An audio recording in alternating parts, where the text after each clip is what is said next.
Before the first shots were fired overseas, before the factories roared to life and the headlines filled with names of distant battles, a quiet shift began at kitchen tables and train platforms across America, where ordinary women folded letters, kissed children goodnight, and stepped into a future no one had prepared them for. A future where absence became routine, responsibility became urgent, and the fate of a nation would depend not only on soldiers crossing oceans, but on millions of women who would change America forever without ever marching in formation or claiming the spotlight. And as the country raced toward total war, these women would discover that history was about to ask more of them than it ever had before, and once they answered, there would be no turning back. In the late 1930s, when the United States still believed distance could protect it, and American women, shaped by the hardships of the Great Depression, were expected to rebuild families and communities quietly while men searched for work and stability. And although women had entered factories during World War I, the memory had faded, replaced by an assumption that war, if it came again, would remain a man's domain. Yet beneath that assumption sat a fragile economy, a limited industrial base, and a military unprepared for the scale of conflict already unfolding in Europe and Asia. And when Germany invaded Poland in September 1939 and war spread across continents, American leaders watched closely, knowing that if the nation were drawn in, it would require not only weapons and ships, but a workforce larger than anything the country had ever mobilized. And slowly, quietly, policies began to shift. Training programs expanded, and conversations started in government offices about labor shortages and untapped potential. Conversations that increasingly pointed toward women, though few were ready to say it openly. And then, on December 7, 1941, the attack on Pearl Harbor shattered any remaining distance, and within hours, the nation understood that total war had arrived, and with it came an immediate crisis, as millions of men enlisted or were drafted, leaving factories understaffed, offices empty, farms short of labor, and hospitals overwhelmed. And almost overnight, American women were called not as helpers, but as essential workers. And the government moved quickly to reshape public opinion, launching campaigns that redefined patriotism, showing women in coveralls, at machines, behind desks, and at drafting tables, not as symbols, but as solutions. And one image would come to define this transformation: Rosie the Riveter, a fictional name attached to very real women who filled shipyards and aircraft plants from California to Michigan, women who learned to weld, rivet, inspect, and assemble with speed and precision, producing bombers, tanks, and Liberty ships at a pace the world had never seen. And these were not trained engineers or lifelong factory workers, but former teachers, waitresses, farmers' wives, and college students, many of whom had never held industrial tools before 1942. Yet under the pressure of wartime deadlines and national expectation, they adapted, trained each other, and proved indispensable.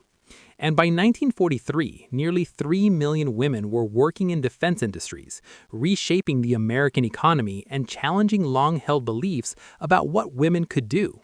While at the same time, women stepped into roles far beyond factories, entering the military itself in unprecedented numbers, as the U.S. Army created the Women's Army Auxiliary Corps in 1942, later granting full military status as the Women's Army Corps, allowing women to serve in clerical, communications, intelligence, and logistical positions, freeing men for combat.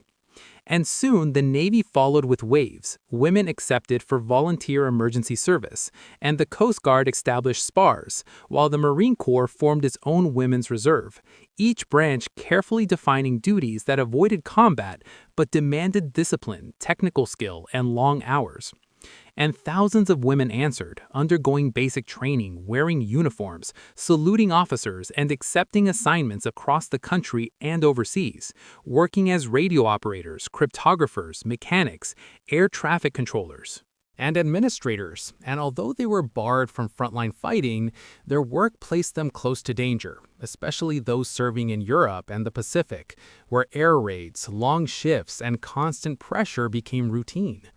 And among the most groundbreaking roles were the Women Airforce Service Pilots, known as WASPs, civilian women trained to fly military aircraft who ferried planes from factories to bases, tested, repaired aircraft, and towed targets for training exercises, flying everything from trainers to bombers, often without the recognition or benefits given to male pilots, yet performing tasks critical to the war effort. And while these women worked in the skies, others worked in silence behind locked doors, including codebreakers and analysts, many of them women, recruited from colleges and offices who processed intercepted messages, sorted data, and supported intelligence operations that shaped Allied strategy, though their contributions would remain classified for decades.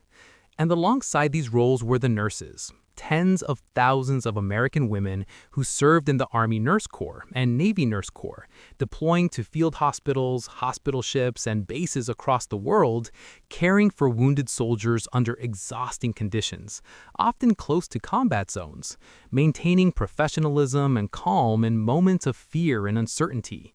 And their presence not only saved lives, but changed the perception of women's resilience and leadership under pressure.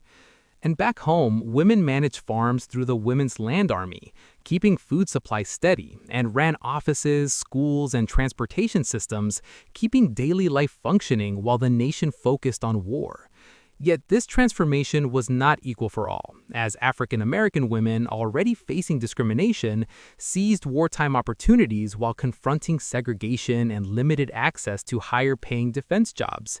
And figures like A. Philip Randolph pushed the government to address discrimination, leading to Executive Order 8802 in 1941, which banned racial discrimination in defense industries and marked a significant, though incomplete, step toward inclusion.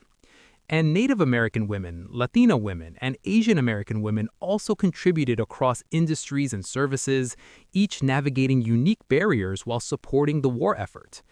And despite propaganda celebrating unity, tensions remained, as women were often paid less than men for similar work and faced skepticism about their abilities and commitment, with critics insisting their roles were temporary, tied only to the emergency of war. Yet by 1944, with Allied forces advancing in Europe and the Pacific, it was clear that the American war machine depended deeply on women's labor and leadership, as production reached record levels and military logistics operated around the clock. And for many women, this period brought independence, steady income, and a sense of purpose they had never known, reshaping personal identities and expectations, even as the war demanded sacrifices, long separations, and constant uncertainty. And letters traveled between fronts and homes, carrying news, hope, and anxiety, binding women on the home front to battles thousands of miles away. And as victory began to seem possible, questions emerged quietly but persistently about what would come next as government planners and employers prepared for demobilization, and advertisements subtly shifted tone, reminding women of domestic ideals and hinting that their wartime roles would soon end. And among those most affected were the women in uniform and in the air, particularly the WASPs, whose program, despite proven success, faced mounting opposition. And in December 1944, as the war still raged and pilots were still needed, the WASP program was abruptly disbanded, their service labeled civilian, their sacrifices unrecognized by the military, forcing these women to pack their bags and return home quietly, paying their own way, while the planes they once flew continued toward combat zones. And this decision sent a chilling message across women's ranks, raising doubts about recognition, belonging, and the permanence of the changes they had helped create. And as 1945 approached, with Allied troops crossing into Germany and island battles continuing in the Pacific, American women stood at a crossroads, their contributions undeniable, their futures uncertain. And as victory loomed on the horizon, the nation prepared to celebrate the end of war without fully deciding what place these women would hold in the peace that followed.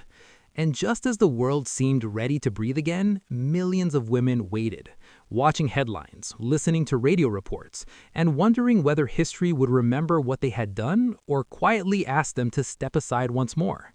And the answer to that question would begin to unfold in the uncertain days that followed the final battles. As the spring of 1945 arrived and Allied forces closed in on Berlin while American troops pushed deeper across the Pacific, the war that had demanded so much from American women was finally nearing its end. And on May 8, 1945, when news of Germany's surrender reached the United States, church bells rang, factory whistles sounded, and women paused at machines, desks, and hospital wards, absorbing the meaning of victory, while knowing the war was not yet over.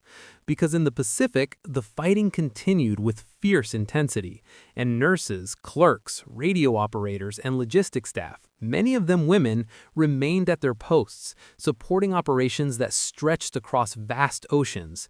And even as celebration mixed with exhaustion, the machinery of demobilization was already beginning to turn.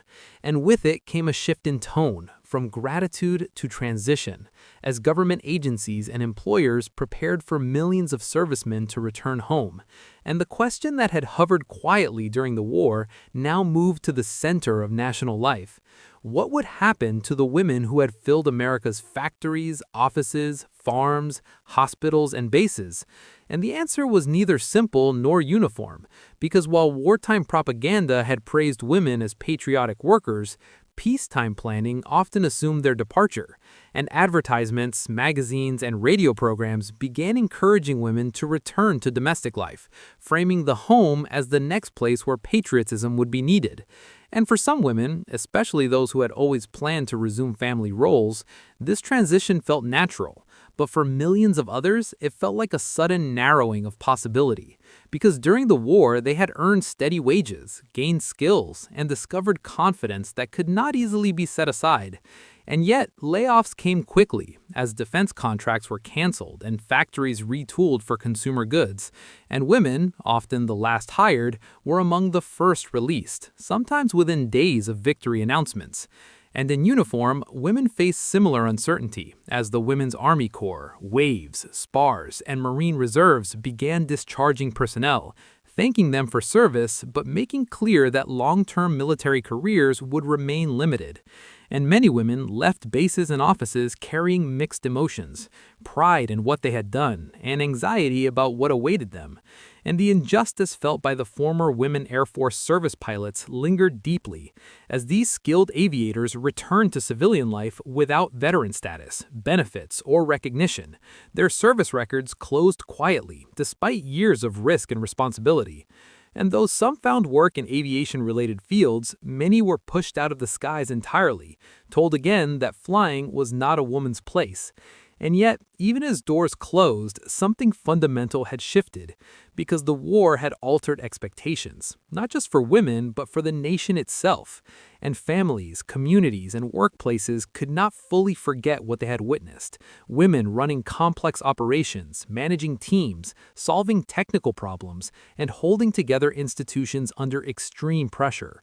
And this memory mattered deeply for the years that followed, as American society adjusted to peace while entering a new global role.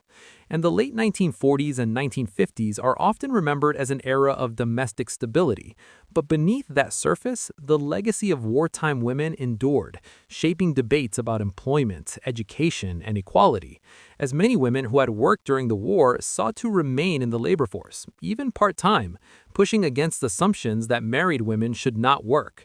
And colleges saw increased female enrollment, supported by the idea that women were capable of mastering complex subjects, an idea proven on factory floors and in military offices. And although discrimination and pay gaps persisted, the precedent of World War II could not be erased. And gradually, quietly, it informed future policy and activism. And the struggle for recognition also continued, particularly for women veterans, as former members of the WAC, WAVES, and Nursing Corps organized, shared stories, and demanded acknowledgement of their service. And decades later, these efforts would bear fruit, as Congress granted veteran status to the WASPs in 1977, long after the war had ended, finally recognizing their contribution, a reminder of how slowly history sometimes corrects itself. And for women of color, the wartime experience became a foundation for future civil rights activism, as African American women who had fought discrimination in defense industries carried those lessons into post-war movements, understanding that change was possible when pressure was applied and voices were united. And Latina and Native American women who had balanced cultural expectations with wartime work passed stories of resilience and contribution to new generations, expanding the narrative of who had built modern America. And the nurses who had served near the front lines returned with experiences that reshaped the medical profession, advancing standards of care, leadership, and training, while inspiring future generations of women to enter medicine and public health. And as the Cold War emerged and the United States positioned itself as a global leader, women continued to serve in essential but often understated roles, drawing on the organizational models and confidence forged during World War II. And although popular culture of the era often emphasized traditional family life, the reality was more complex, because millions of women had seen what they were capable of, and that knowledge could not be undone. It resurfaced powerfully in later decades during movements for workplace equality, military integration, and expanded opportunities, where veterans of the wartime generation became mentors, examples, and sometimes quiet supporters, reminding younger women that they had already proven themselves when the nation needed them most. And today, when historians look back at World War II, the role of American women is no longer a footnote, but a central chapter, because without their labor, skill, and endurance, the scale of American mobilization would not have been possible. Ships would not have launched as quickly, planes would not have filled the skies, communications would have faltered, hospitals would have struggled, and daily life on the home front would have fractured under pressure. And their contribution reshaped the war and the country that emerged from it, not just through speeches or medals alone, but through steady presence, long hours, and the willingness to step into uncertainty. And the true impact of American women in World War II is found not only in statistics or posters, but in the lasting transformation of what the nation believed women could be. A belief forged in factories, offices, hospitals, airfield, and homes during the most demanding conflict in American history. A belief that would continue to shape the country long after the guns fell silent and the world began, slowly, to rebuild.